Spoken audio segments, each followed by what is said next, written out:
dando continuidade com relação ao tema da angústia. Então nós temos essa informação. É necessário que se conheça a respeito de si mesmo, é necessário que conheça, desfaça-se pela luz a própria sombra, para que não exista medo. Não existindo medo, não existirá ansiedade. Não existindo ansiedade, não haverá tudo que se origina dela.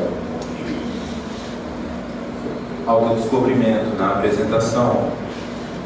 A necessidade, portanto, do autodescobrimento em uma panorâmica racional torna-se inadiável, a fim de favorecer a recuperação, quando em estado de desarmonia ou o crescimento, se portador de valores intrínsecos latentes.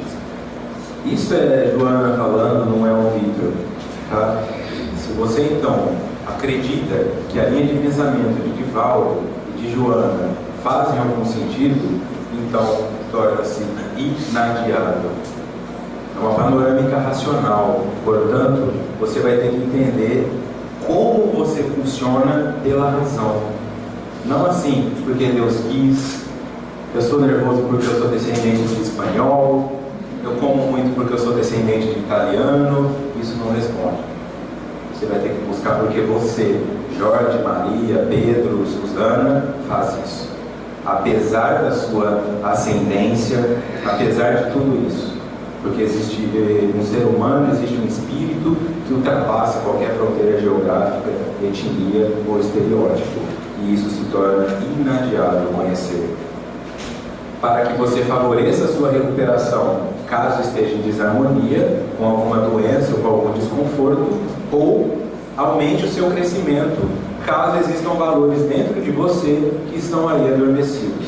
São os dois caminhos que o autodescobrimento vai te levar, para a cura e para o crescimento, para a manutenção da sua harmonia, para que você possa ir por uma nova fase de crescimento. Por quê? Porque crescer dói. Se alguém aqui já fez atividade física, se alguém aqui já fez academia, sabe que dói. Tanto que eles têm uma frase que diz: sem dor, sem valor. Por que dói? Quando o indivíduo vai lá e puxa um peso mais forte do que ele está acostumado a levantar no seu dia a dia, ele causa uma microlesão no músculo. Tá? O músculo dá uma expandida pequena e ficam microlesões ali. Essas microlesões vão ser fechadas com proteína. Por isso que eles ficam gastando tanto dinheiro em proteína, comendo carne. Quando essa microlesão fecha com proteína, o músculo passa a ter aquele tamanho novo. Aí ele faz o repouso, depois ele vai lá e aumenta o peso. Aí ele causa uma nova microlesão, preenche com proteína, microlesão, proteína. Aí o músculo vai crescendo. E o emocional não é diferente. Você causa uma microlesão no teu emocional quando você descobre que é uma pessoa arrogante. E aí você preenche isso com autoconhecimento. Preencheu, a arrogância não te incomoda mais, agora você está próximo para descobrir que você é violento. E aí você vai crescendo. Até que chega um momento em que espiritualmente você parece esses caras grandões aí, todos musculosos. Difícil de derrubar. Agora existem pessoas que tem um monte de músculo por fora e o espiritual delas é franzino, não aguenta. Qualquer crítica, ele já quer bater, ele já quer cometer suicídio, ele já vai para casa revoltado. E tem outros, aquela senhorinha de 70 anos ali, que lá para 7 crianças lá na Bahia, só que ela aguenta um emocional como se fosse o Schwarzenegger. Porque o emocional dela foi construído de várias feridas. Quando você for estudar o biótipo, se formos pensar assim, espiritual de espíritos como Cristo, como Chico Xavier, você vai entender o tanto que eles sofreram para ser quem ele é. E não foi por acaso, né? A biografia de Chico Xavier é uma representação disso. Ele foi muito ferido. E dessas feridas, ele fez um crescimento e não uma revolta. Então, ao invés de sair ferindo as outras mães que feriam seus filhos, ele foi ajudar as mães a não ferirem mais. E salvou várias crianças que pararam de apanhar, que pararam de ser humilhadas porque os pais conheceram o espiritismo. Tá? E eu me incluo nessas crianças. Autodescobrimento, uma busca interior, capítulo 12, triunfo sobre o ego. A criança insegura, que permanece no subconsciente do ser adulto, dele faz um infeliz, porque o impele a comportamentos ambivalentes, instáveis e ilógicos. A criança ferida é um dos arquétipos propostos por Jung. Tá? O arquétipo é uma representação, seria ancestral, que nós repetimos sem saber o porquê. Então, quando eu falo que uma pessoa é mãe daquela criança, automaticamente você imagina que ela cuida dela. Você não imagina que ela colocou ela no lixo quando era criança, você não imagina que ela abandonou o filho. Mãe, para nós, traz uma conotação de algo bom. Aí nós falamos, nossa, mas ela é uma péssima mãe. Mas isso é um arquétipo. Mãe é um arquétipo. Quando alguém fala em mãe, você automaticamente atualiza para a sua, né? Puxa, mas a minha mãe não foi uma mãe boa. Tá? A criança ferida é outra. O adulto de 70, 80, 50, 30 anos, qualquer idade, que traz dentro de si a criança ferida. Essas pequenas manifestações de dores que foram causadas ao longo da infância são o que formam os complexos, também propostos já pela psicanálise e pela psicologia analítica. O complexo seria uma formação, como o nome já diz, complexa, porque ele se baseia em várias pequenas coisas que somadas formam um todo. Complexo de inferioridade, por exemplo. O menino tinha 3 anos de idade, aí a mãe falou assim: ai moleque, teu irmão na tua idade já fazia o que você não faz. Aí ele sente que ele é inferior. Aí ele vai para a escolinha, se apaixona pela menininha lá, manda um bilhetinho para ela: ai menina, você é feio, eu nunca vou querer namorar você. Aí ele sente que ele é inferior. Tira a nota mais baixa, a professora fala: ô moleque, você é burro. Ele sente que é inferior. Esses pequenos pontos onde ele sente que ele é inferior vão somando, tecendo um todo, que é o complexo de inferioridade. O complexo, quando ele está instaurado no teu inconsciente, ele te obriga a responder sempre daquela forma diante de uma situação que você não tem tempo para raciocinar. Então alguém chega e fala para esse indivíduo: vai ter uma seleção na empresa lá, eles estão recebendo currículo. Ele automaticamente: mas meu currículo não tem nenhuma página, nem vou mandar. Minha amiga lá está interessada em você. Nem vou chegar lá, não tem papo. Tudo que ele é convidado a agir diante do meio, ele já responde como se ele fosse inferior. Isso é um complexo de inferioridade. Pode ser superioridade, ele sempre acha que ele vai ser melhor do que os outros. Pode ser um complexo agressivo, onde ele sempre responde: ô Vitor, que? Adolescente desenvolve muito isso, né? A mãe já chama o nome dele, ele já... Ele nem sabe o que é. Ela pode estar falando: vem cá, comprei um ovo de Páscoa para você. Ele já vai: o quê? Porque ele já tem que responder negativamente para um processo. E a criança ferida é um complexo. Ela é um arquétipo que forma um complexo. Então, em outras palavras, diante do mundo de adultos, eu me sinto uma criança que não dou conta. Aí eu falo: mas é porque eu só tenho 20 e poucos anos. Aí depois: não, mas eu tenho 30 anos, mas eu não tenho um carro bom. Como é que eu vou chegar no lugar sem um carro bom? Eu tenho 40 e ele morre, desencarna, sem em nenhum momento ter se sentido um adulto. O lado criança é o lado responsável por você se divertir, por achar graça nas coisas pequenas, pela sua imaginação. A criança com a panela faz um carrinho, com uma caixa de papelão brinca na Fórmula 1, e o cara com uma televisão HD assistindo a Fórmula 1 não está feliz, porque o controle da bateria é fraco. Nós vamos então perdendo a capacidade de sermos felizes com coisas pequenas. Está morando numa mansão e não se sente feliz. E a criança com 3 pedaços de papelão na árvore acha que é uma casinha. O indivíduo então tem uma criança ferida, porque a infância dele em algum momento foi machucada. Fica quieto, para de se sujar. 4 anos de idade, toma banho, você vai se sujar? Claro, ele tem 4 anos. A criança não vai se desenvolvendo nesse sentido. Apanha porque ralou o joelho, mas lógico, ele tem 5 anos, ele vai ralar o joelho, ele vai ralar o cotovelo, ele vai ralar a cabeça. Não tem como você evitar que isso aconteça. Se você evita que isso aconteça, você mata a criança que existe ali, e você vai ser um adulto zumbi, que não acha nada divertido, tudo é chato, reclama de tudo. Vamos pra praia, vai ser legal. Tem que pegar o trânsito, pedágio, vai que fura o pneu, não sai mais de casa.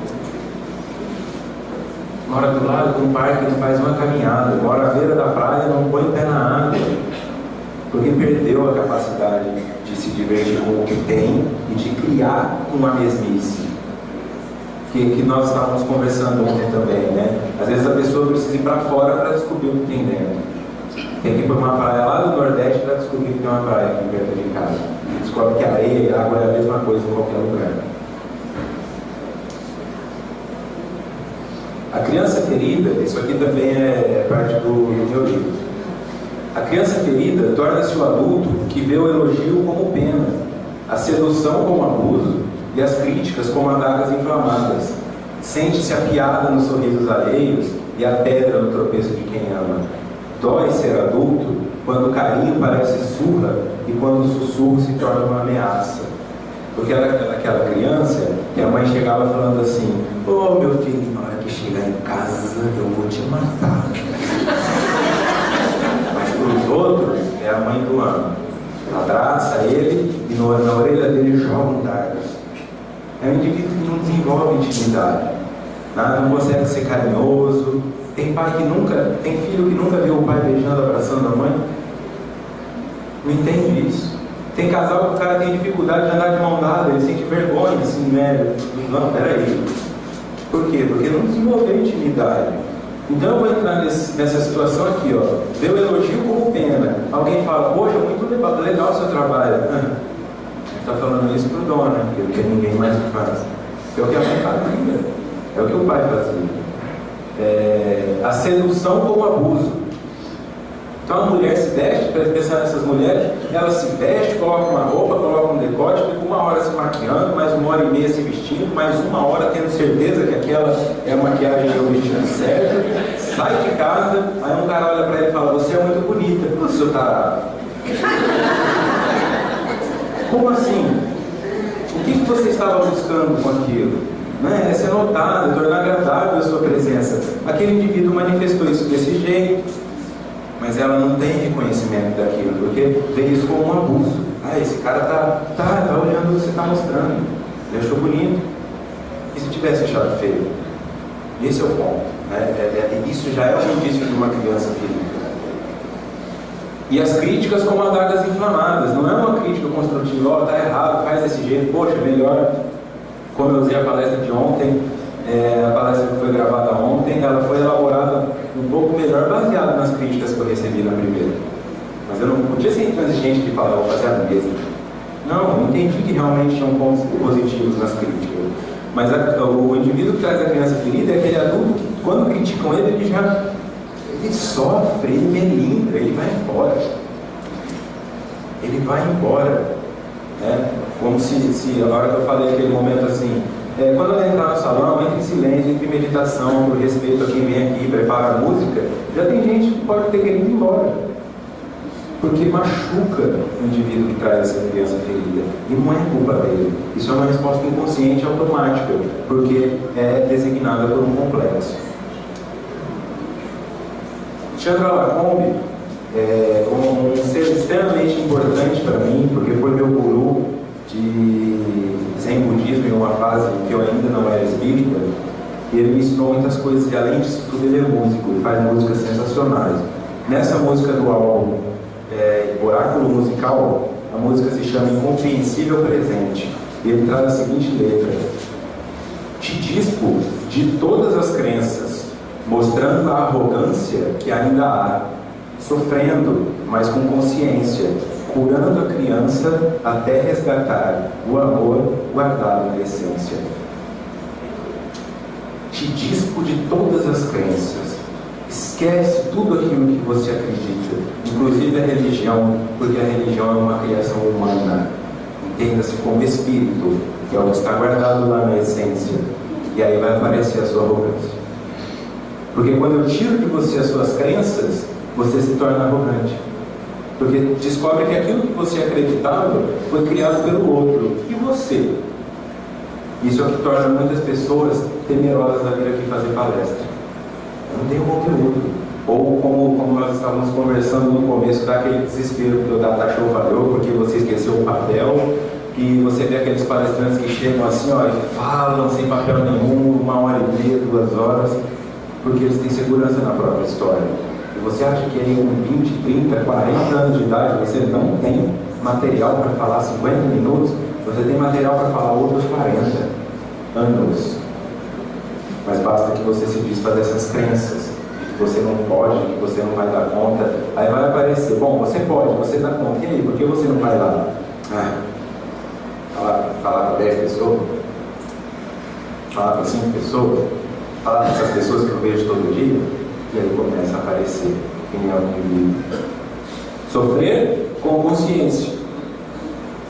Eu sei porque eu estou sofrendo, eu entendo a origem deste sofrimento, porque isso cura a criança.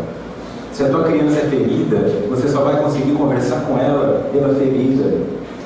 Não é assim que a mãe faz? Vem cá, dá o joelho machucado, eu vou soprar e sara. Sara, o médico joga uma anestesia, joga uma xilocaína, não sara, a mãe sopra, sara.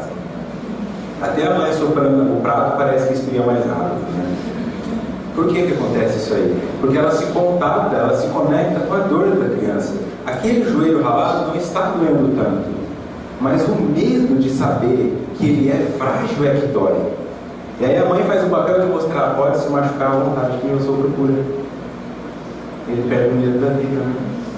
Ele começa a ter coragem de tentar, de arriscar, porque ele sabe que a mãe vai curar das dores dele. Isso desenvolve nele a mãe, o lado mãe dele psicológico. Que é aquele homem que chega aos 19 anos, os amigos estão todos, nós vamos sair, nós vamos fazer farra. Ele não, ele vai ficar com a namorada, porque ele é fiel. O lado emocional, afetivo dele, é um lado que não tem desequilíbrio. Que não precisa ficar com 50 meninas para entender o que é ser homem. Que para ser homem, para ele, é ficar 50 dias com a mesma, ser ferida. Essa é a diferença do indivíduo que encontra a cura, que tem a criança ferida resgatada. É na tristeza e na desolação que refletimos, criamos e buscamos mais. Fugir da tristeza ou tentar aprisionar a alegria são formas de procrastinar o inevitável caminho chamado crescimento. Aqui também parte do livro. É na tristeza e na desolação que refletimos, criamos e buscamos mais. Eu falo isso primeiro como psicólogo.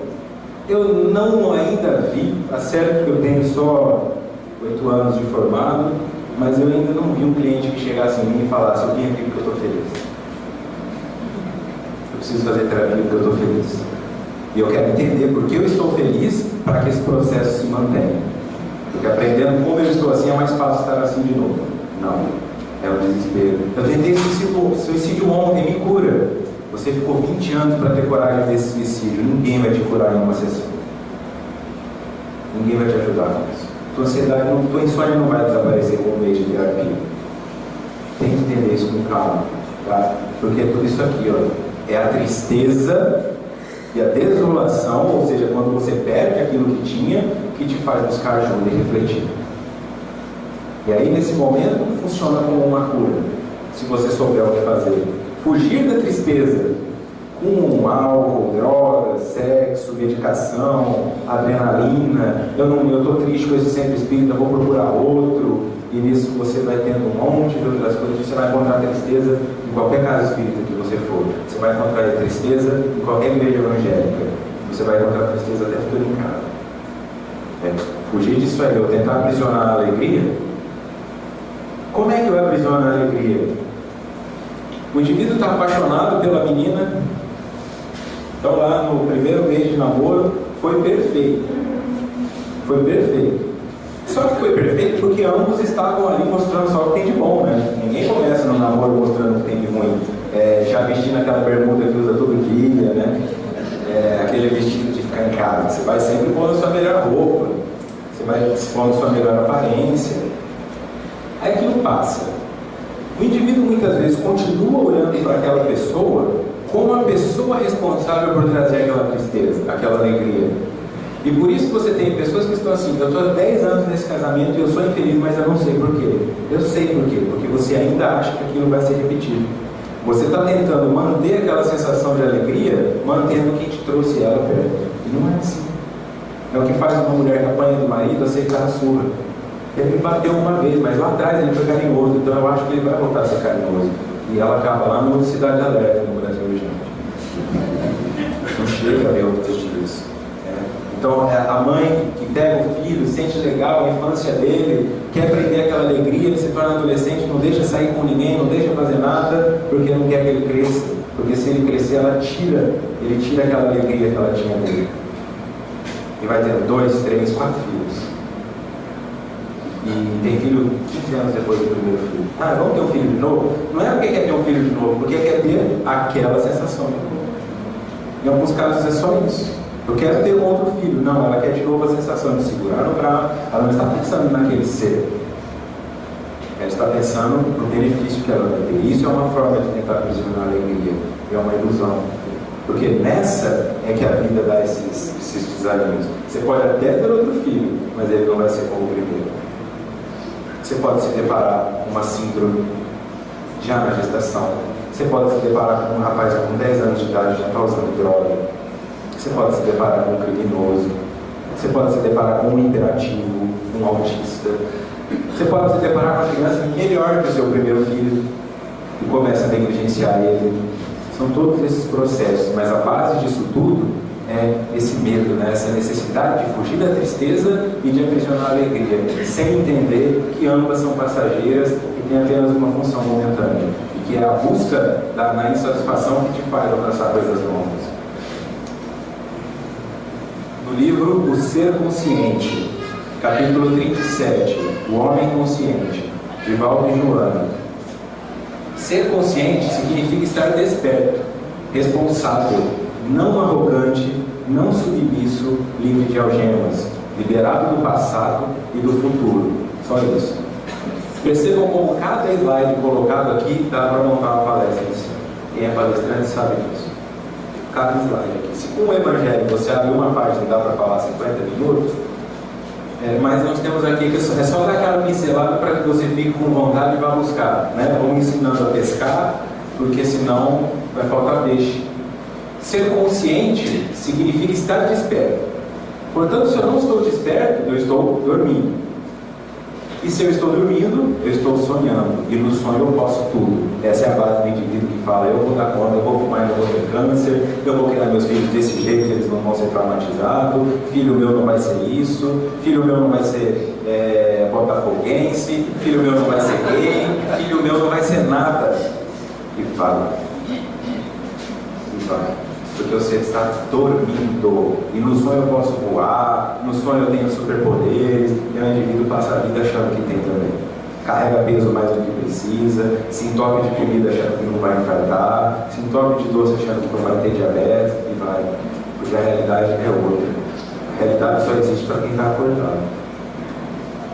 Então, como é que eu descubro que eu estou desperto? Você é responsável ou deixa tudo para a última hora e faz tudo com gambiarra? Você é não arrogante, ou sempre que alguém te aponta uma situação onde você possa melhorar, você já fala: eu sei o que eu estou fazendo. Você é não submisso, está lá, vivendo a sua vida só aceitando.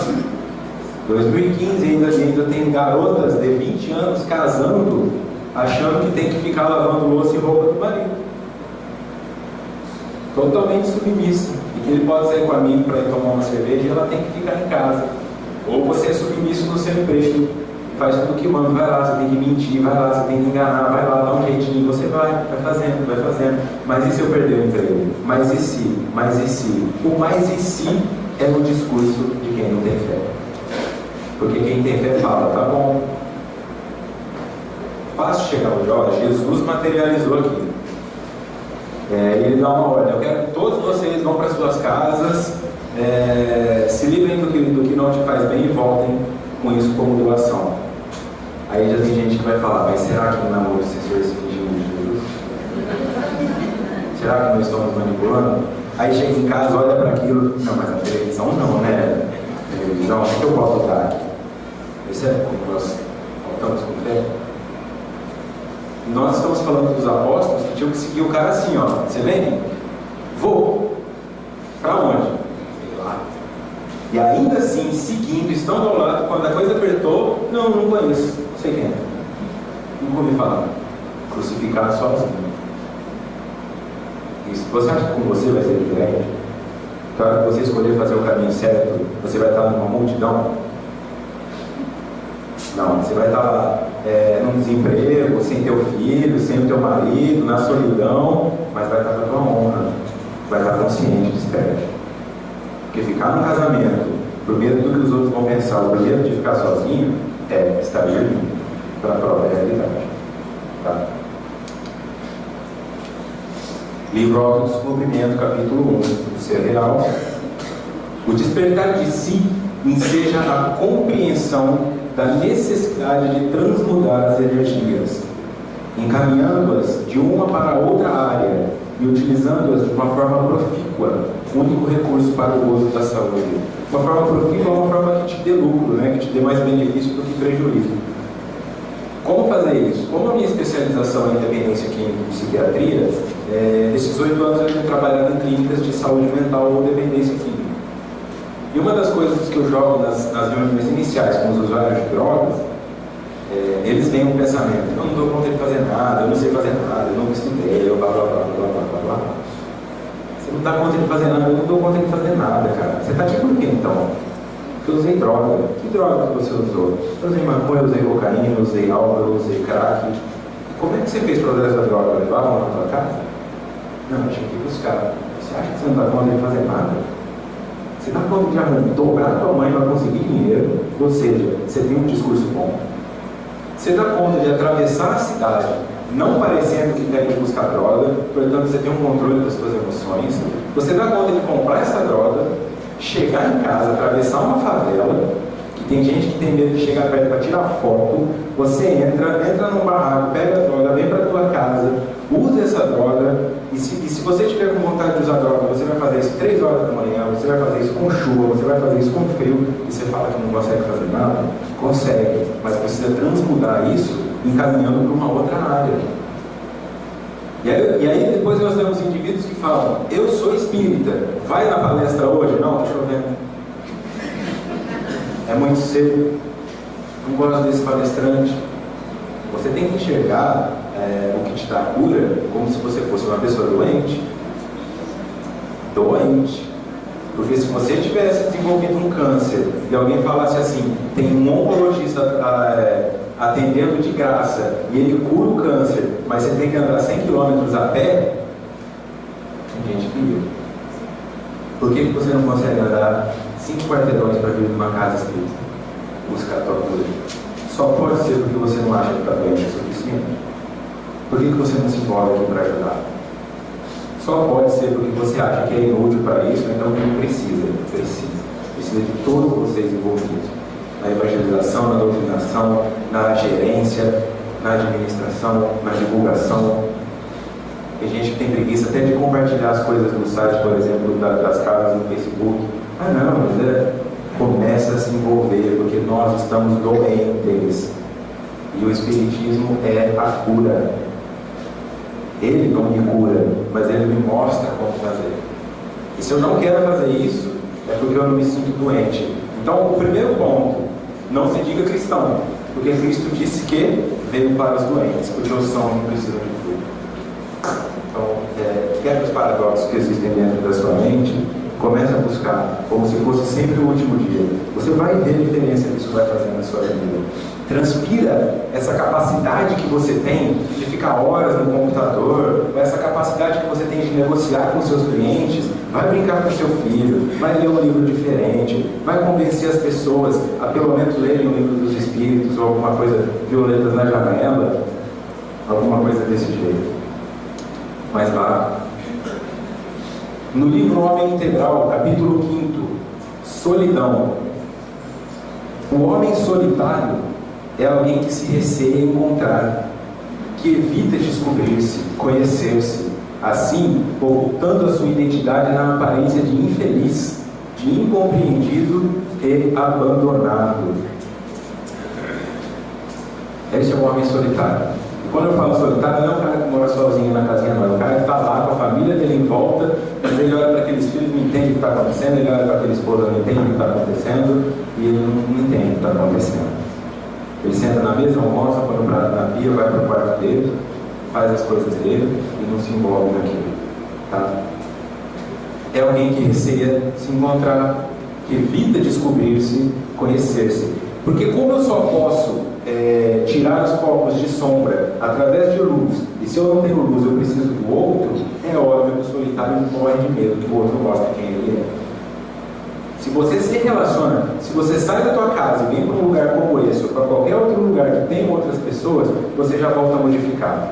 Alguém fala, nossa, gostei do seu cabelo, gostei da cor que você está usando, que esmalte é esse que você passou hoje, pô, você fez a barba, já te muda. Você já passa a notar que existe algo em você que é bom ou que é ruim. Mas se você fica só no processo de solidão, segundo eles, é isso aqui que acontece. Você oculta sua identidade na aparência de infeliz, de incompreendido e abandonado.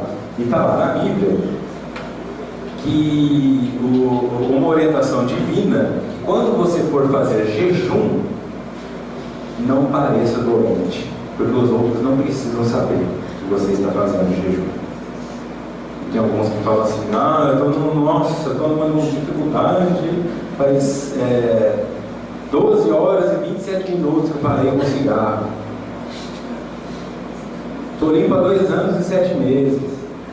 Não é esse o caminho. A partir do momento que você definiu que aquilo não é mais seu, não fique contando as horas. Tá? Porque isso cria um prêmio. E um prêmio em algum momento pode ser roubado de você. No fundo. As pessoas dizem que eu Vitor, não tomo café. Porque o café é uma droga, né? O café é uma droga poderosíssima. O café mata. Porque o café é responsável por criar ansiedade. Caminho seu. O café tem cafeína. Termina com ina, entendam isso. O que termina com ina te faz mal. Nicotina, cafeína, cocaína, adrenalina, tudo isso em excesso vai te matar. E a cafeína não é diferente. Tá? Então o indivíduo toma cafeína, altera o sistema nervoso central, depende daquilo, tomar uma xicrinha desse tamanho, agora já toma copo, toma garrafa, toma 1 litro por dia, e não entende depois que arrebenta o estômago, não entende depois a insônia, não entende depois a agressividade, não entende um monte de coisa, queda de cabelo, cafeína, só cafeína. Então eu parei de me drogar com cafeína, mas eu vivo num país alcoolista e cafeinista. Todo lugar que você vai, toma uma cervejinha, toma um negocinho, toma um café, toma isso. E você tem que ficar driblando aquilo lá, tá? Mas eu estou falando isso só para entender assim. O homem solitário oculta essa identidade, mas não precisa fazer disso sim. Falar, eu sou triste, eu fui abandonado, porque isso para ele torna um mérito, né? Você com certeza conhece alguém que adora estar sofrendo.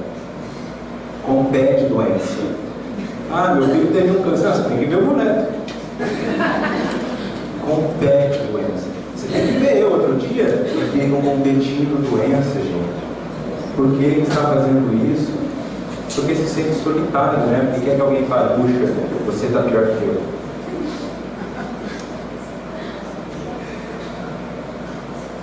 No Evangelho segundo o Espiritismo, capítulo 9, item 7, a paciência. A vida é difícil, bem eu sei, constituindo-se de 1000 bagatelas que são como alfinetadas e acabam por nos ferir. Mas é necessário olhar para os deveres que nos são impostos e para as consolações e compensações que obtemos, pois então veremos que as bênçãos são mais numerosas que as dores. A vida é difícil, bem eu sei. Tá? Ninguém está dizendo que não é. E se está fácil, desconfie. Porque ou você se acomodou em alguma coisa, ou você está dormindo para alguma coisa. Se está extremamente fácil para você, talvez sua esposa esteja em sofrimento. Talvez seus filhos não estejam tão bem. Mas fácil aqui na Terra é muito difícil. Mas eu sou missionário. Pior ainda. Porque eu não vejo Madre Teresa, eu não vejo Chico Xavier tendo vida fácil. Era difícil. Eram críticas, eram humilhações, eram um monte de coisas. Então, quanto mais fácil está a vida para você, talvez é porque menos você esteja se envolvendo nela. Constituindo-se de 1000 bagatelas que são como alfinetadas e acabam por nos ferir, ou seja, complexo. Complexo não é uma soma de várias pequenas coisas que formam um todo? Tá? Pequenas alfinetadas. Só que quando são 1000, aí começa a ver. São coisas pequenas. A briga que você tem com o seu chefe é alguém que te fecha no trânsito, aí o cano que estoura na tua casa, isso um dia, depois no outro dia, depois no terceiro dia, aí chega uma hora que você fala, eu não quero mais. Por que eu? Por que eu? Por que a vida não pode ser mais fácil? Essa é a pergunta. É uma coisa que eu coloco na minha palestra sobre ansiedade, que nós devemos ter em mente o seguinte: quanto mais um espírito sobe na escala evolutiva, menos feliz, baseado no conceito que temos hoje, ele é. Por quê? Vocês pensam que Jesus é um espírito superior? Pensam que Jesus é tranquilo, porque Jesus alcançou a iluminação. Só que ele alcançou a iluminação, como foi dito na palestra anterior, não da noite para o dia, passando por todas as dores possíveis. E mesmo depois de iluminado, ele aceitou passar por mais uma, por nós. E vai saber se não fez isso em outros planetas, ele não fez isso em outras eras, né? Então talvez não fosse a primeira vez dele como Messias. Mas vamos supor que eu imagino que aquele é o estado de iluminação que eu quero alcançar. Eu quero ser tão grande quanto Jesus. Você acha mesmo que você vai conseguir ser feliz sabendo o tanto de gente que sofre? Se você tem filho, você consegue ser feliz sabendo que o teu filho sofre? Agora imagina que você tem esse amor que você tem pelo seu filho, pelo universo. Você acha que você dorme de novo? Nunca mais, né? O filho sai para ir para a balada, a mãe só dorme na hora que ele chega. E olha lá. Você acha que você sendo um espírito superior, você vai, agora eu sou feliz, eu estou tranquilo? Você vai ficar lá nos planos superiores, né? No céu. Você não vai ficar no céu. Quanto mais você sobe em potenciais de luz, mais você sente necessidade de ir para as trevas. Você quer encontrar os espíritos superiores? Vai nas trevas, porque eles estão lá resgatando. Eles não estão nos planos superiores. Eles não conseguem ficar em paz sabendo que nós estamos sofrendo aqui. Eu tenho o meu mentor, você tem o seu. Por que eles estão fazendo isso? Não consegue, eu não aguento mais o Victor sofrendo, eu vou ajudar esse cara. Tenho certeza, esse cara é problema. Não, eu penso que eu dou conta. E ele me ajuda. E fica ali do seu lado. E às vezes discute, às vezes briga, às vezes fala, E aí às vezes ele some, aí às vezes não volta, né? Estou com saudade, eu estou arrependido, me ajuda. Porque você começa a ficar com medo de perder aquele ser que está ali. Então, não fique vendo assim, cada um tem direito a um mentor e esse cara é obrigado a estar aqui. Ele está com você porque te ama. Mais do que você, às vezes. Não fique pensando então que a felicidade em algum momento vai chegar. A felicidade não chega. O que chega são momentos felizes. E uma sensação melhor de sofrer menos com o sofrimento do outro. Mas a urgência de servir, ela aumenta à medida que você evolui. Quanto menos você se sente necessidade de servir a uma causa, menos você está em processo evolutivo. Porque o indivíduo evoluído não consegue ficar em casa, os pés para cima, sabendo que tem gente passando fome, sabendo que tem gente precisando de roupa, sabendo que tem gente na ignorância do Evangelho. Ele busca fazer alguma coisa por isso. Mas é necessário olhar para os deveres que nos são impostos e para as consolações e compensações que obtemos ao longo da caminhada. Um abraço. Eu cometo várias falhas como ser humano. Eu venho aqui, viajo, venho, dou uma palestra dessa, dou um seminário desse, e aí de repente vem alguém e fala obrigado. Isso vale. Mas quer dizer que a vida do Victor está feliz, que a vida do Victor está tranquila? Não. Eu posso sair daqui e já ter problema lá no aeroporto para embarcar, passar raiva, podem roubar minha mala. Aí eu falo, nunca mais vou fazer palestra? Aí eu vou lembrar, nossa, mas uma pessoa me agradeceu e isso vai te mantendo. Seu filho, quando teu filho conquista alguma coisa boa, não tem nada melhor para uma mãe do que um estranho falar bem do filho dela, né? Nossa, eu ouvi uma palestra, eu passei com um enfermeiro, nossa, o cara, como que era o nome dele? Aí eu falo o nome do teu filho. Isso é uma conversação. Ela não está falando isso para te agradar, ela nem sabe que você é mãe dele, pai dele. E isso é legal, né? Que eles nos permitem obter essas coisas ao longo da vida. Nós é que muitas vezes não enxergamos. Veremos que as bênçãos são mais numerosas que as dores. Eu uso como exemplo nesse momento aqui, você bater o dedinho na quina da mesa. Quando você bate o dedinho na quina da mesa, você deixa de ser espírita por alguns segundos. Pelo menos cristão. E você volta todo o seu primitivismo numa raiva, às vezes em palavrão, quer quebrar a mesa. Se esquecendo que você colocou aquela mesa lá, né? Mas tudo bem. Quando o seu dedinho dói, nenhuma outra parte do seu corpo deixa de doer junto. Aquela dor ela é inteira em você. E você se esquece de todas as outras coisas que não estão doendo.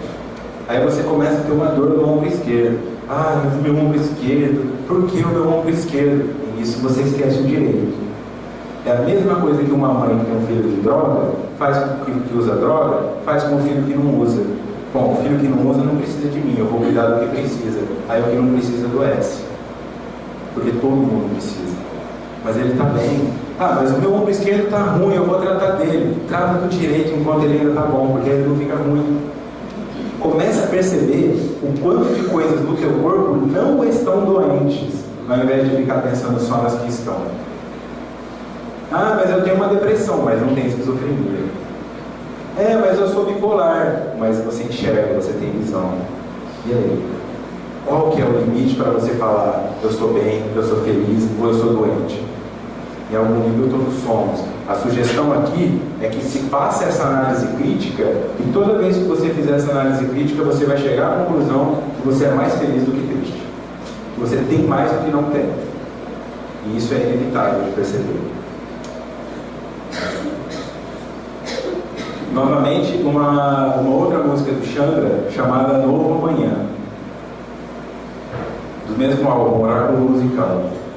Os vícios do ego são tantos, mas, no entanto, existe um poder. Além desses medos errantes, o cosmos acena um novo dever. Os vícios do ego são tantos. São vícios, tá? Se comprometer dessa forma com as coisas, se comportar negativamente, reclamar, se queixar, criticar os outros, porque você é gordo, porque você é baixo, porque você é negro, porque você é branco. Isso é um vício do ego. Sempre ficar pensando desse jeito. Você fala, ah, eu não sou racista. Mas e se o teu filho chegasse com uma pessoa de outra raça? É a mesma coisa para você? Se você tem uma ascendência italiana e seu filho chega com uma pessoa negra, é a mesma coisa para você do que se ele chegasse com um branco? Se você é negro e a sua filha chega com um cara loiro de olhos azuis, é a mesma coisa? Será que é? Eu não sou homofóbico, mas se tua filha chegar com um amigo homossexual em casa, se o teu filho se mostrar como é isso para você? Quais são os vícios que o teu ego tem? Só que não importa quais sejam, existe um poder. Além desses medos errantes, o cosmos acena um novo dever. Aqui, ó. É necessário olhar para os deveres que nos são impostos. E a sua consciência te falando, eu sei que você tem esses vícios, mas chega, né? Vamos buscar melhorar nesse sentido. Vamos buscar crescer de alguma forma. É possível. E vai te fazer bem.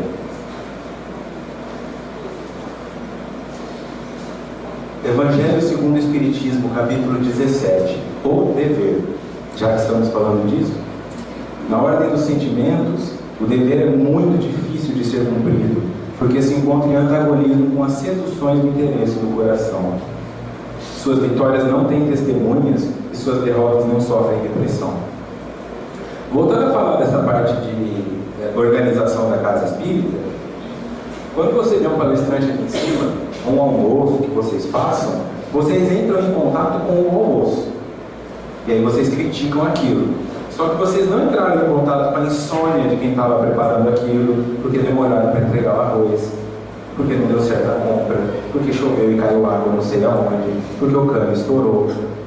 A partir desse momento, então, essas vitórias não têm testemunho. Quando você vem para servir, você vem naqueles horários em que a plateia não está e ninguém sabe o quanto você está se esforçando naquilo. Só que, é por isso que torna difícil. Se encontra em antagonismo com as seduções do interesse do coração. O que você quer de verdade, lá no fundo, na maioria das vezes, é ficar em casa assistindo TV, é ficar no computador mexendo em rede social, é terceirizar a responsabilidade pelo seu filho. Meu filho não vai nem por causa da escola, vou colocá-lo na terapia. Coloca o seu filho na terapia, mas volte a ser uma mãe diferente. Não terceiriza a responsabilidade para a psicóloga. Não terceiriza a responsabilidade para o educador. Quem é professor aqui sabe o que eu estou falando. O cara entra como professor, se forma para ser professor, querendo passar um conhecimento e descobre que ele vai trabalhar como educador, tendo que educar crianças, tendo que educar adolescente, porque nem isso ele tem. E o conhecimento de Segunda Guerra, desculpa, não deu para te ensinar. Eu tive que ensinar ele a ficar quieto quando o outro está falando. Isso acontece, a sociedade está se desenvolvendo nesse sentido. Estou falando uma besteira. Então, esse processo é um processo onde foram terceirizadas as responsabilidades. Então, antes de qualquer crítica, começa a entender que se tem muita gente aplaudindo o que você está fazendo, talvez isso não seja seu dever. Nós sabemos o que Chico fazia? Nós sabemos.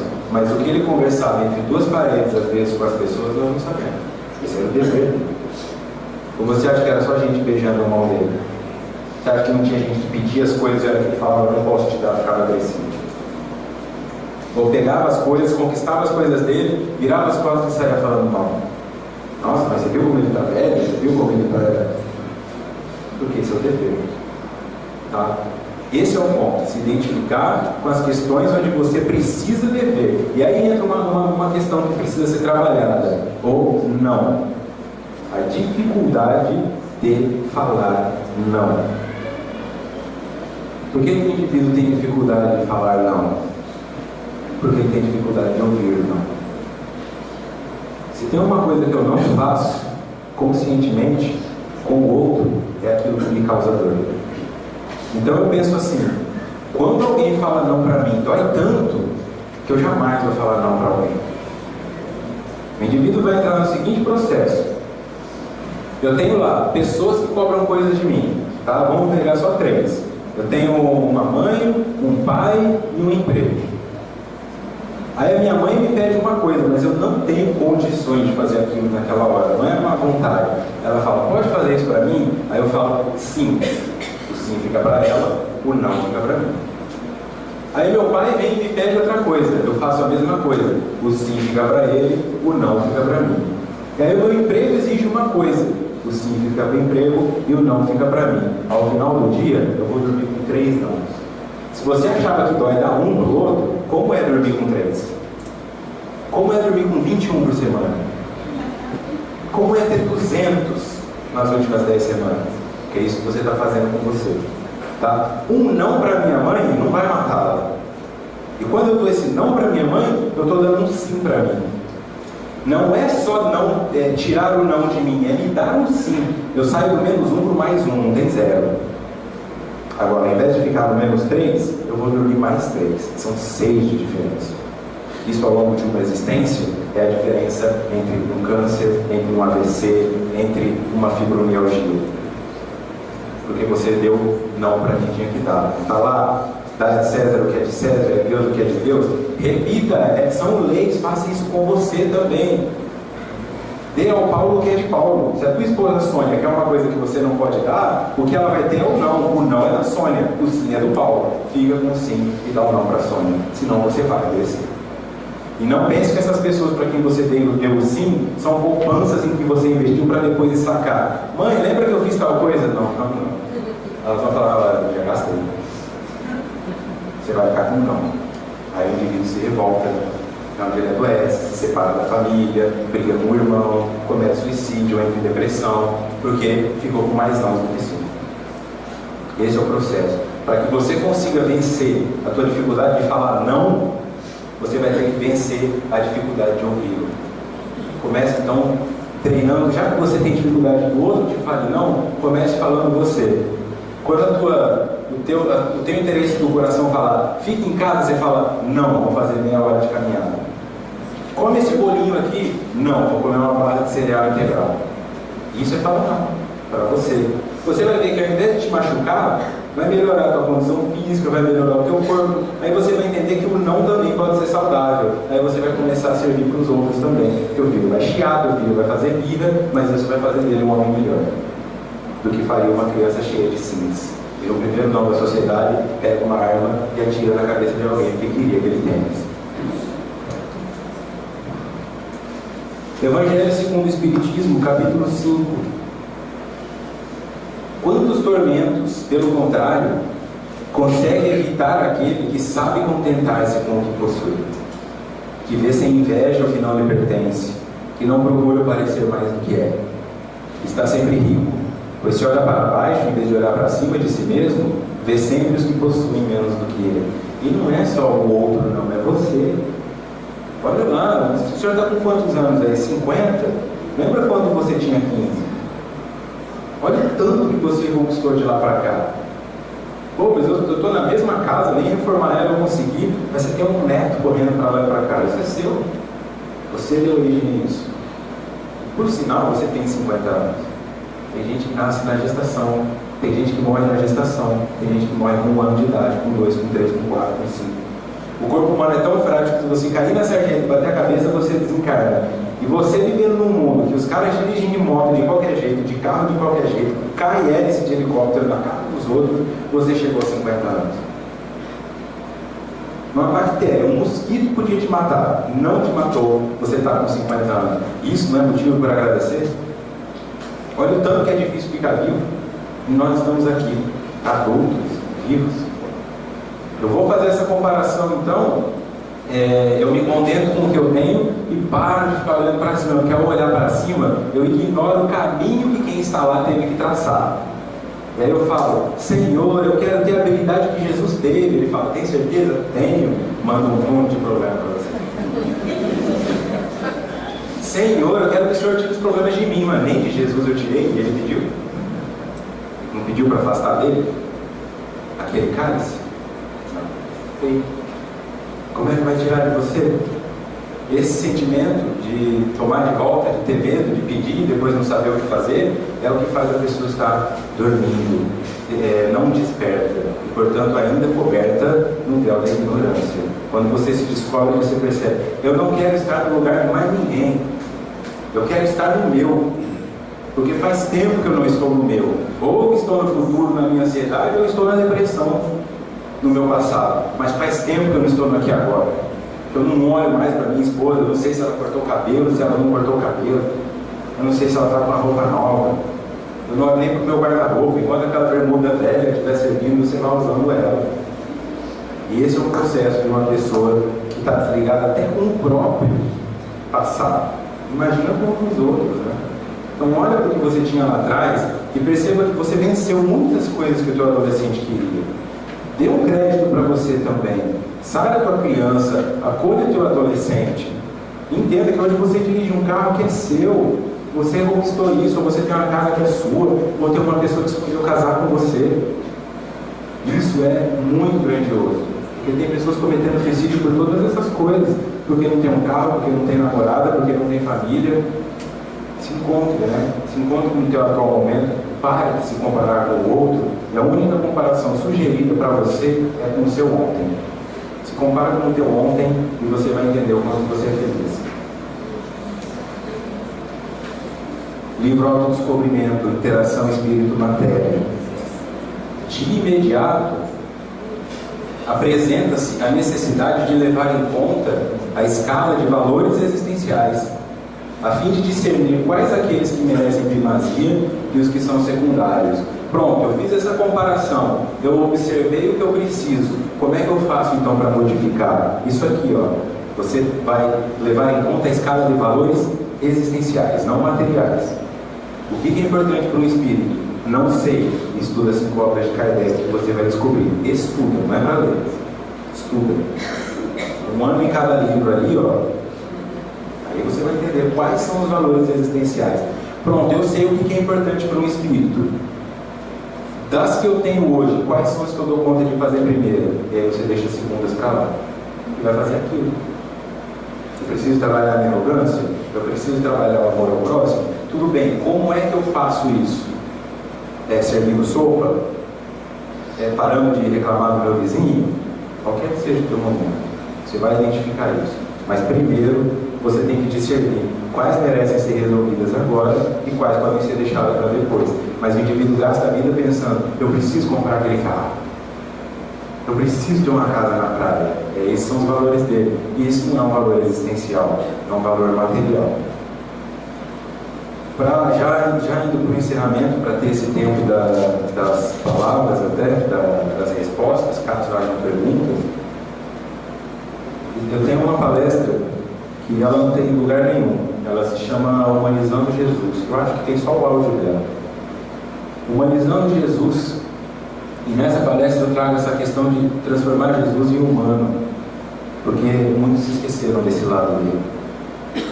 O indivíduo vem como um espírito superior, faz um esforço hercúleo para se adaptar a um corpo físico que já nem funciona direito com o espírito dele, tem que regredir em vários aspectos nesse sentido para conseguir encarnar na Terra, para mostrar para nós o que é possível fazer como um ser humano.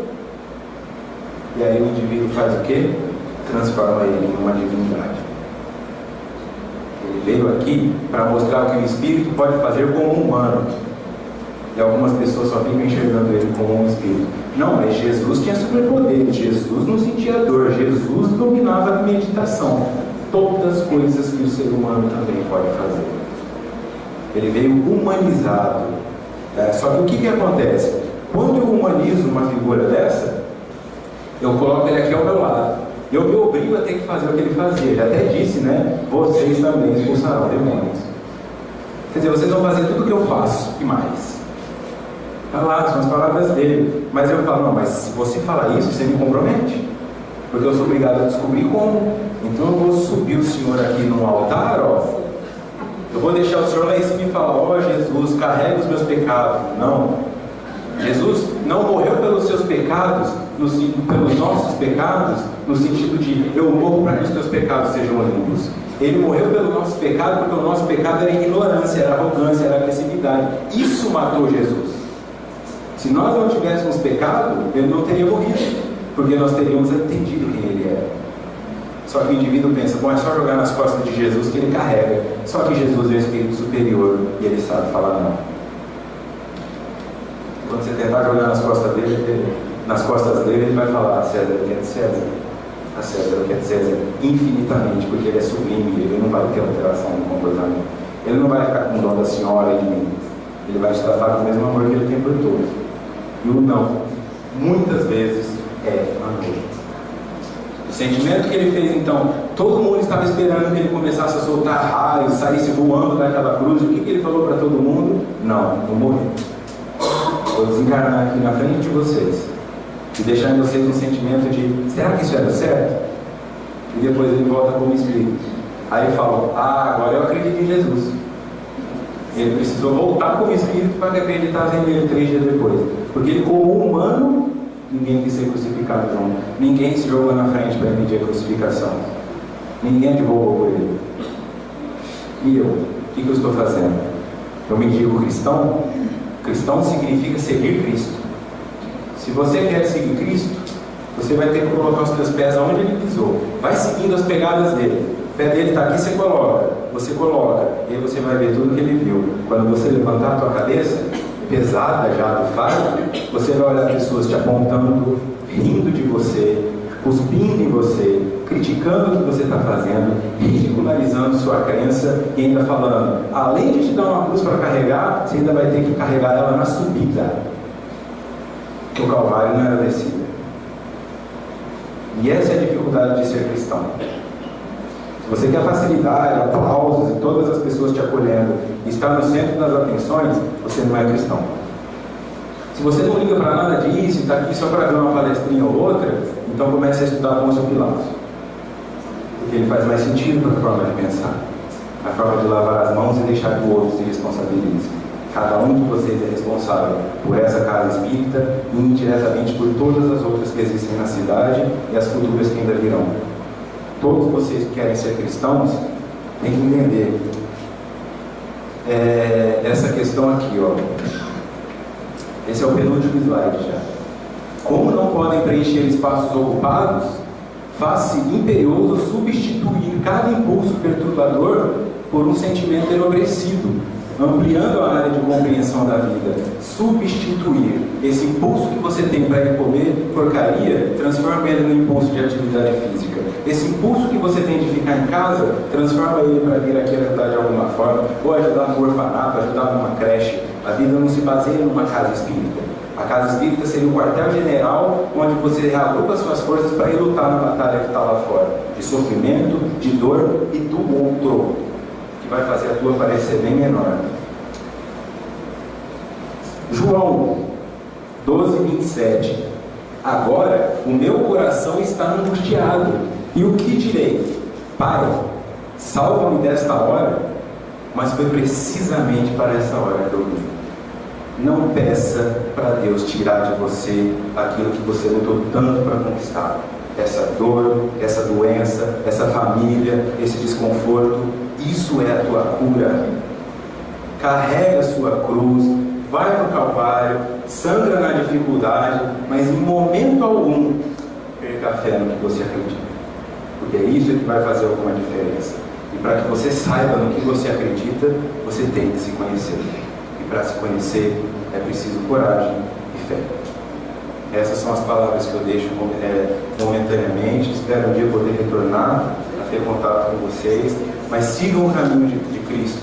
Um caminho difícil, um caminho doloroso, um caminho cheio de adversidades, mas um caminho que deu a ele, finalmente, a vida eterna. Uma vida onde ele pode ser quem ele é o tempo todo, aceitando quem é. Começa olhando para você, olhando para o seu marido, olhando para os seus filhos de uma forma que você nunca enxergou, entendendo que tem um espírito ali que está buscando e que muitas vezes o que ele precisa está aí guardado no seu bolso, fechado no cofre da tua arrogância. Deus esteja em nossos corações, que esse pensamento possa ecoar dentro de nossos espíritos e que possamos nos transformar em pessoas melhores. Muito obrigado.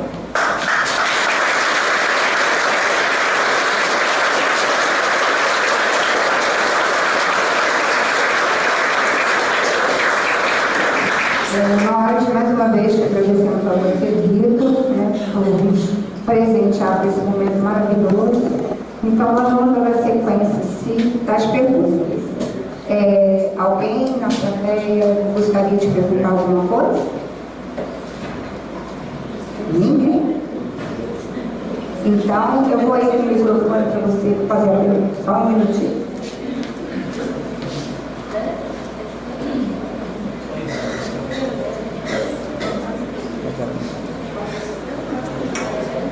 Vou tocar. Vitor, dá uma olhada no microfone. você sabia quando é que vamos ter a família de volta? Aí vamos conversar, né? Só aí, né? Vai depender do tempo, né? Isso aí. Boa, essa foi boa. Não, com certeza vamos querer a presença do Vitor. Mais alguém gostaria de fazer alguma pergunta? Pode.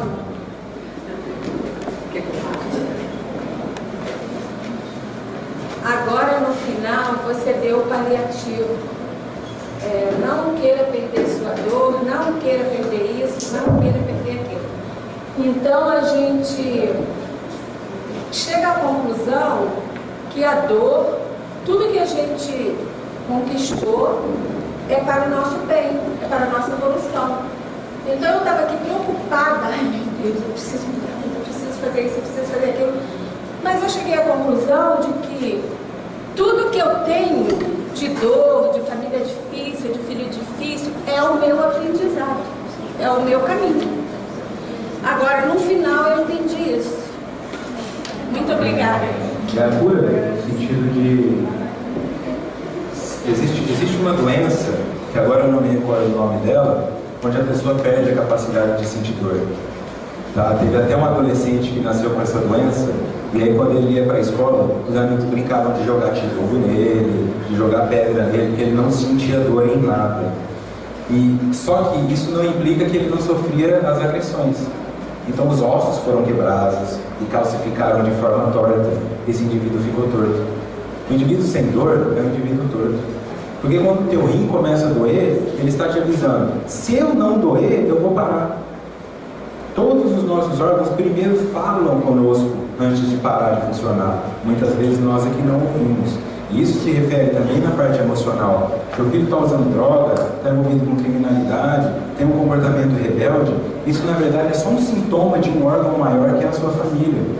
Muitas vezes é o filho que está respondendo pelos vícios dos avós que não foram tratados lá atrás.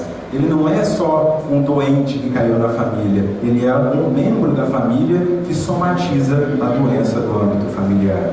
Então, qualquer indivíduo da sua família que tem uma doença, na verdade, muitas vezes está carregando ela por você também.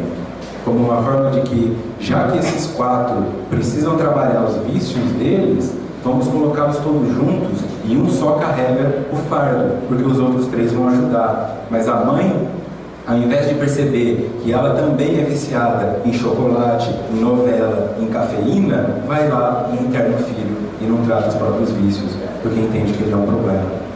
Tudo é para autocrescimento, tudo precisa ser estudado, qualquer desconforto, qualquer dor. Então eu te agradeço pelo feedback, se fez sentido, isso é o mais importante.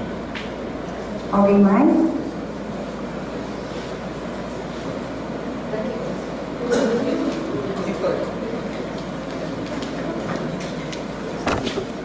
Primeiramente, queria agradecer, eu adorei muito as 2 palestras, né? Fui muito elucidada, né? E agradeço também a sua disponibilidade em nos ensinar. Eu queria só, tipo assim, como a pessoa saber, você deu muito exemplo, por exemplo, às vezes um casamento, em que aquele companheiro não repara mais na pessoa, se isola. Como a pessoa encontrar o limite em, por exemplo, não tentar se acomodar, porque precisa da minha ajuda, embora aquela pessoa seja feliz. Como saber que aquela infelicidade, às vezes, é uma coisa para o teu engrandecimento e que é uma função sua ajudar aquela pessoa, ou como a pessoa, às vezes, tem que sair daquela relação, porque aquela relação não vai dar mais fruto, entendeu? Fazendo essa avaliação racional. Qual que é a relação? Tá? Então, a mulher é casada, ela tem um marido. Só que quando ela avalia a relação dela com o marido, ela descobre que é mais de mãe para filho, ou de filha para pai, ou de irmãos. E a partir desse momento, isso tem que ficar consciente. Ficou consciente, não, o que eu tenho de relação com o meu marido é mais de mãe e filho, porque eu lavo as roupas dele, eu cozinho para ele, eu faço tudo para ele, e na verdade nós quase não temos mais relação física e afetiva.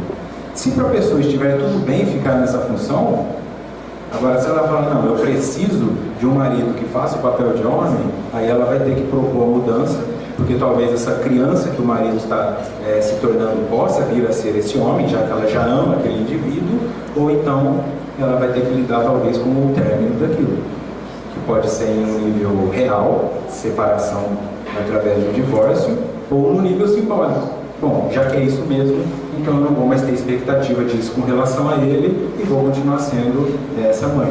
Mas tudo parte de uma análise racional, sem levar em conta o que foi bom no passado, sem levar em conta a paixão, mas como as coisas estão dispostas racionalmente. Aí você vai ter condições melhores de entender qual o caminho tomar.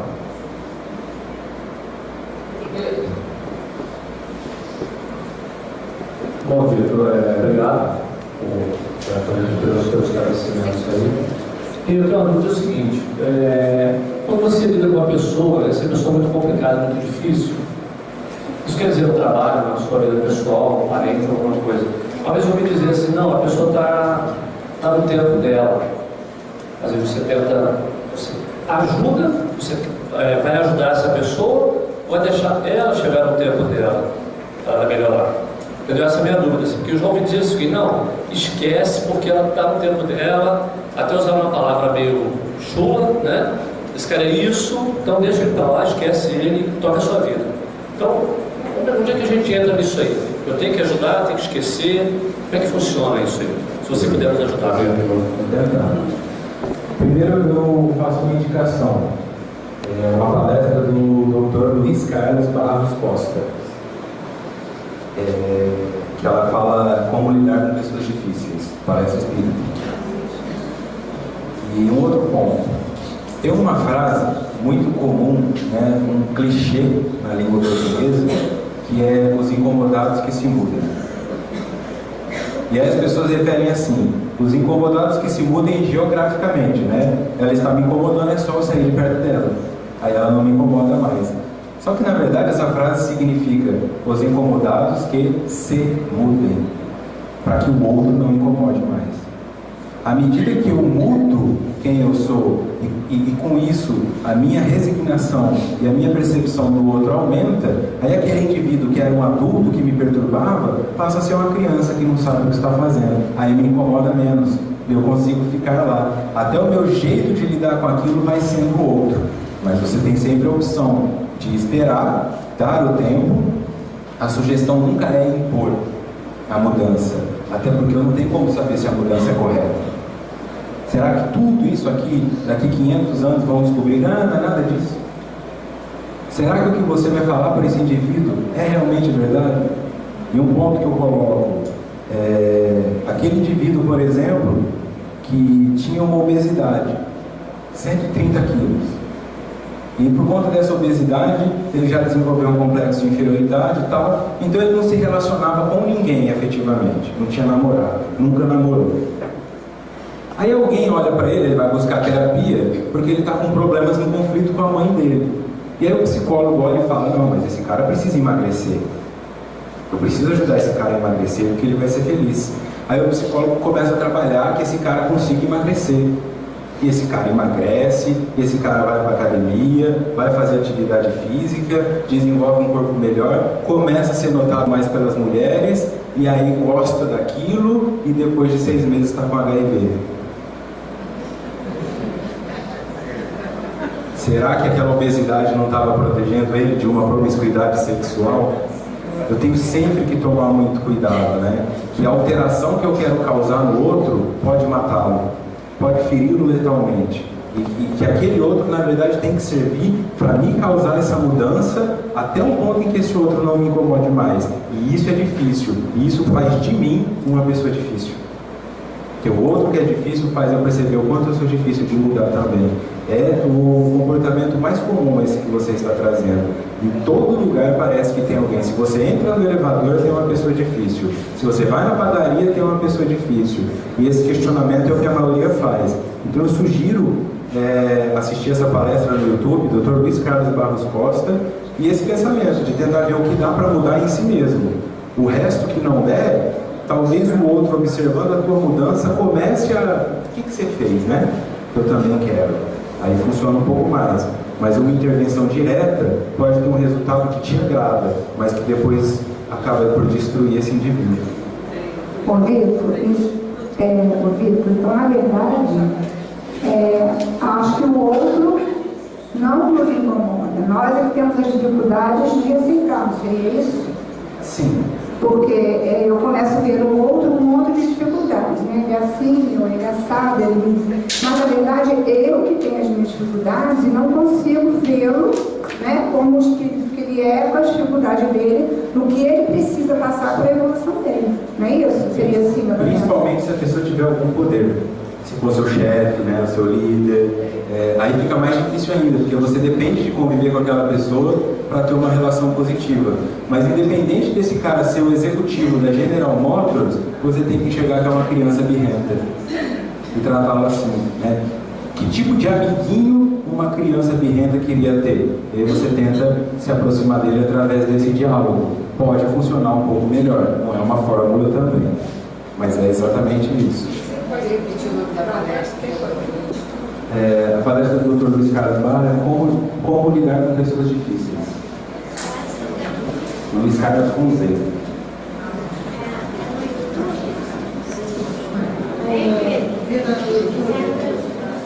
Por ordem. Obrigada, gostei muito da sua palestra. Mas eu queria te perguntar sobre isso que você falou, né? Se afastar daquelas pessoas que estão te incomodando. Um exemplo, assim, né? Uma mãe, ela tem um filho que ele é usuário de droga. É a opção dele usar aquela droga, mas aquilo te incomoda. Nessa opção que você deu de palestra aí, como lidar com um filho que é usuário de droga, você sabe que aquilo não é bom para ele, mas você sabe que você tem que deixar ele fazer a escolha dele. Como lidar com essa situação? O primeiro passo é entender que aquilo é bom para ele. E essa é a maior dor. Que eu falei isso ontem. O que tornou uma diferença no meu atendimento com usuários de droga, primeiro foi que eu fiquei internado voluntariamente numa clínica para entender o que era isso. Então eu fiquei 4 meses numa clínica, como se eu estivesse fazendo um tratamento de usuário de droga. E eu entendi as dificuldades de ficar internado. E isso me abriu um campo também para entender a parte da drogadição, que qualquer droga ilícita, na verdade, ela é um remédio. Então a maconha é um ansiolítico, o álcool é um ansiolítico. Tanto que alguém que toma um diazepam ou um Rivotril fica mais ou menos parecido com quem está bêbado, porque age na mesma área do sistema nervoso central. Porque o sistema nervoso central não está nem aí se é lícito ou se é ilícito, causa alteração. Todo o chocolate, a cafeína, tudo droga, nicotina. A diferença é que essas foram determinadas ilícitas por alguém em algum momento, né? Como se o álcool não fizesse mal e a maconha fizesse. Ambos deveriam ser proibidos ou ambos liberados, mas o efeito existe nos dois. Quando eu enxergo que meu filho é um usuário de maconha ou álcool, ele está me dizendo que ele buscou medicação para ansiedade, porque ambas são ansiolíticos. Se eu tenho um filho que faz uso de cocaína ou êxtase, eu entendo que ele busca remédio para depressão. Porque quando você tem essa psicopatologia na base e você usa a droga errada, ela não funciona. Se você é um depressivo e usa maconha, você não gosta da sensação. E se você é um ansioso e usa cocaína, você não gosta também. Se você for perguntar para um usuário de maconha o que ele acha da cocaína, ele vai falar, esse negócio de química, e esses caras são loucos. E se você for perguntar para um usuário de cocaína o que ele acha da maconha, esse negócio faz fumaça, não sei por que esses caras fumam isso. Mas na verdade a doença que eu tenho, a maconha não cura. E o indivíduo que não tem essas duas doenças agindo, quando ele faz uso da droga é recreativo e saindo da adolescência ele para. Então o primeiro ponto é entender que droga o filho usa, porque aí você vai entender onde ela age. E aí você vai descobrir por que ele está se automedicando. E tratando a doença, a ansiedade ou a depressão, a necessidade de se automedicar vai diminuir e pode ser até extinta. Mas o primeiro passo é entender que isso não faz mal a ele, faz bem. Ficar sem isso é que faz ele se sentir mal, porque já existe uma patologia anterior. Tem que haver um diálogo e uma observação clínica do que está acontecendo. Pedro, bom dia. Marcelo Pessoa, parabéns pela palestra. Mas eu acho que para resolver essa questão, a gente deveria ir na causa e efeito, principalmente dentro da doutrina espírita. Nesse texto de João, está bem claro ali, Pai, salva-me desta hora. Mas foi precisamente para esta hora que eu vim. Então nós que somos espiritistas, a gente tem que entender que em nenhum momento Jesus falou, se afaste daquele que tem problema. Pelo contrário, ele veio exatamente para os que sofriam, para os que estavam doentes. Então que a gente não caia nessas armadilhas de Facebook, né? Nós que somos da doutrina, quando diz, aquela pessoa me faz mal, vou sair fora. Tem esses textos. Eu acho que se nós somos espiritistas, ou bem ou mal, somos os missionários da Boa Nova, somos os 70 que foram, né? Eu acho que a gente tem que entender o seguinte, está sofrendo, a gente tem que estar na hora, a gente tem que estar ali presente. O filho está viciado, tem que estar ali na hora, fazer o que for possível e parar com esse negócio, Vitor. Aí eu penso dessa forma, de ficar classificando aonde eu saio e aonde eu fico, porque Jesus não classificou isso para ninguém.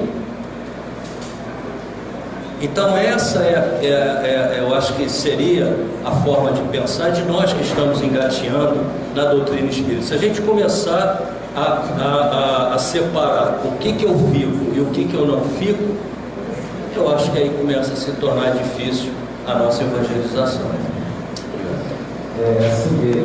Sincero ou tem mais? Tem mais alguém? Só para deixar um pedaço aqui então. Uma das ferramentas psicológicas mais importantes para resolver qualquer problema chama-se empatia. Tem alguém, por exemplo, tem uma mãe com um filho que faz uso de droga na família e ela quer que ele pare de usar droga. A minha sugestão quando eu dava reunião com os pais dos usuários que estavam internados era a seguinte: o que a senhora mais gosta de fazer? Aí a mãe falava assim, eu gosto de chocolate, eu gosto de churrasco, eu gosto de assistir novela. E eu falava assim, então fica uma semana sem. Volta aqui e me conta como foi. Uma semana sem, hein? Aí a pessoa ficava uma semana sem. Eu estou com dificuldade, foi difícil, eu não consegui, eu acabei comendo chocolate, acabei fumando cigarro, acabei vendo o resumo da novela. Falei, pois então, agora eu vou falar assim para a senhora, nunca mais faça isso, porque é isso que o usuário de droga usa. Ele descobre algo que faz bem para ele e de repente vem alguém e fala, nunca mais ponha isso na boca.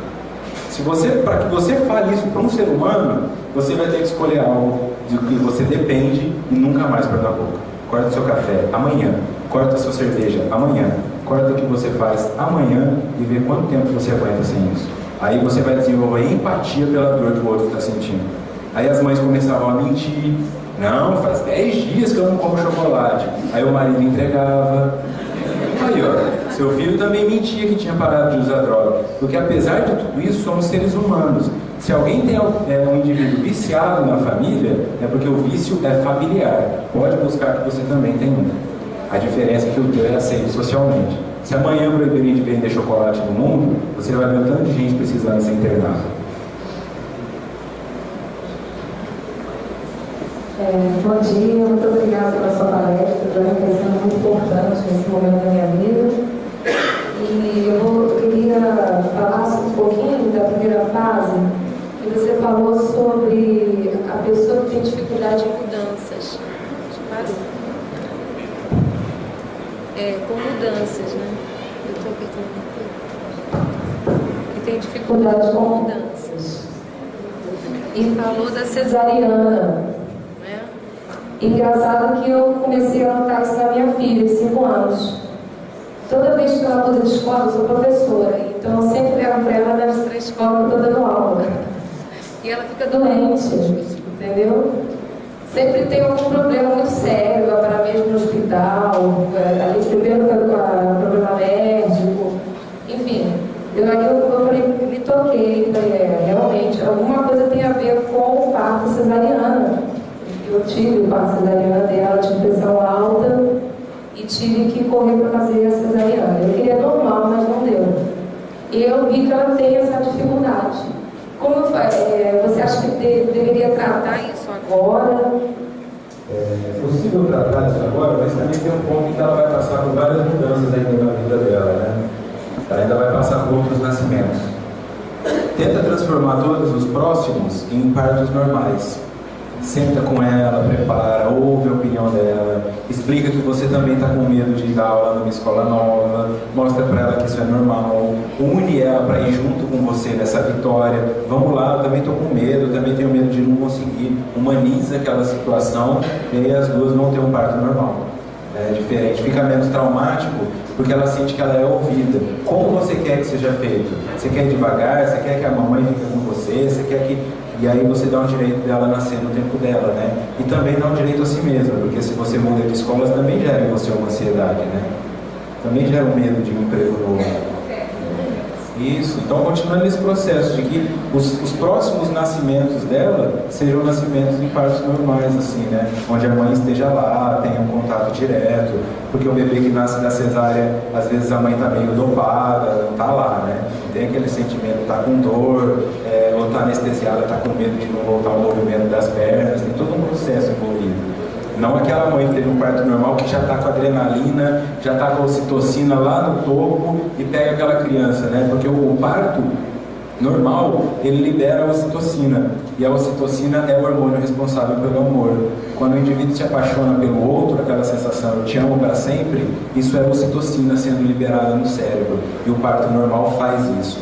Então a mãe, quando ela vê o bebê, ela se apaixona para sempre por ele, imediatamente. Por isso que o pai não tem esse mesmo amor, porque nele não é liberada essa ocitocina. O dele é construído, né? É uma coisa diferente. Então constrói essa relação, né? E sempre vai ser mais tranquilo para ela. Tá? Vitor, última pergunta, dentro do nosso prazo, não vai dar tempo de preparar. Boa tarde, Vitor. Boa tarde. Vou procurar ser bem sucinto para não levar muito adiante a sua palestra. Foi fantástica a sua palestra. Eu gostaria de dizer que pertenço a uma casa espírita que fundamentalmente tem profunda dificuldade naquilo que toda casa espírita constituída lida com o atendimento fraterno.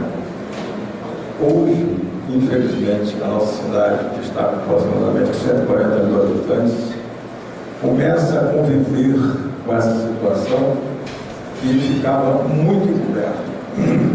As famílias têm profunda dificuldade da nossa situação, a sociedade está perplexa, não sabe ainda o que fazer, Nós estamos vinculados a uma comunidade, aproveitou a oportunidade para falar da comunidade de Sinos. É uma comunidade que tem 3 anos entre Búzios e Unamar.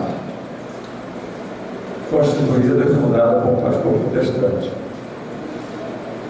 E lá se encontram muitos espíritas, foram lá admitidos e aceitos. A sua palestra é importante para que a sociedade, de modo geral, e a pessoa que tem em sua casa alguém que foi apresentado à droga, porque não foi apresentado antes a Jesus, é preciso que entenda que hoje a ciência, aqui nós temos alguém até que lida na área médica, não é? Chama-se CID, código, não é? Esqueci, Código Internacional de Doença. Então é preciso que a pessoa que tem o dependente compreenda que ele realmente é um doente. E nós fazíamos uma interpretação equivocada com relação à doutrina espírita, imaginando, eu gostaria que você esclarecesse esse assunto, que todo aquele que foi apresentado à droga estava num processo de profunda dificuldade mediúnica. Procuravam as casas espíritas imaginando que esse processo fosse sofrer uma solução imediata. Ora, se é reconhecido pela ciência como uma doença sem cura, é necessário que o familiar, que é considerado um codependente, tenha condição de estar entendendo esse processo. Né? Então foi extremamente importante a forma que você trouxe para nós, né? Psicologicamente falando, e que isto seja um início para que as famílias entendam que elas não têm de ser codependentes desse nosso querido companheiro que nesse momento encarnatório está vivendo essa situação. Muito obrigado. Eu te agradeço aí, né? Esses trabalhos são sempre positivos, tá? Mudam todos os seres humanos, principalmente os que trabalham com isso. Uma coisa que me serviu muito quando eu trabalhei na Santa Casa, eu ficava me questionando, né? O que eu estou fazendo aqui na Santa Casa? O que eu vim curar? Quem eu vim curar? Que bem eu vim fazer? E aí eu notava que as pessoas ficavam internadas ali 2 dias e iam embora. Ficavam na UTI 1 semana e iam embora. E eu ficava. Eu não ia embora. Eu tinha que estar lá todo dia. E aí eu pensei, o que faz um ser humano precisar passar 8 horas por dia numa Santa Casa? Eu devo ter uma doença bem grave. Porque eu não posso ir embora daqui. Os outros vão embora e eu fico. E eu comecei a entender a minha relação, que a relação com a profissão, ela é sempre aquela relação de que você é o que mais precisa estar lá. Então o indivíduo que se dispõe a trabalhar em comunidades terapêuticas ou com a dependência química, são os indivíduos que mais tiveram problemas com algum vício e conseguiram vencê-lo, ou estão numa luta e hoje conseguem fazer uma diferença com aquele ser. E todo mundo sabe que não há paralelo no tratamento de adicto com adicto, né? A diferença que é como fazer com esses indivíduos que foram apresentados às drogas. Entender que todos nós fomos, e que alguns escolheram drogas lícitas e outros ilícitas, e que quem definiu se elas eram boas ou ruins foram os mesmos seres humanos que um dia disseram que a Terra era achatada. Então eu não sei se a maconha é ruim, se o álcool é ruim, se a cocaína é ruim, se isso é bom, qual que é a função disso? Eu, Vitor, enxergo toda a droga como algo que altera o humor, porque o meu humor, na sua forma normal, não está me agradando. E eu preciso conseguir viver sem café, sem chocolate, sem adrenalina de ficar dirigindo o carro a 180 por hora, traindo a esposa. Eu tenho que conseguir viver sem drogas. Só que, infelizmente, esses indivíduos fizeram a escolha pelas drogas que a sociedade taxou de sujas. É absurdo esse cara fumando maconha, agora eu vou lá tomar meu uísque enquanto eu reclamo dele. Me encher de café, comer uma caixa de bombom, uma caixa de bis. A diferença é essa, mas de forma geral todos nós fomos apresentados para alguma droga e essa droga fez sentido. E alguns utilizam ela até hoje, seja ela qual for, inclusive o poder. Tem pessoas viciadas em poder. E nós ficamos aí idolatrando eles porque eles andam de terno e gravata. E rejeitando o rapaz que estava na Cracolândia. Qual a diferença dos dois? Pro Vitor, nenhuma. Ambos tornar um zumbi por depender de alguma coisa da qual não consegue mais viver. E a família, em alguns momentos, acaba se tornando viciada na doença do filho. Só fala do filho, só vive em função disso, e se o filho se curar, a família não sabe mais o que fazer, porque perdeu a graça na vida. Então eu te agradeço pelo comentário e deixo essa reflexão, né? Que você analise o local em que você trabalha, que você analise onde você está inserido, e entenda que você não necessariamente está ali para fazer uma mudança no local, mas que você é a pessoa que mais precisa daquele local no lugar. Quando isso acontecer, você vai ver que os seus caminhos profissionais também se alteram. Ok? Mais uma vez, então.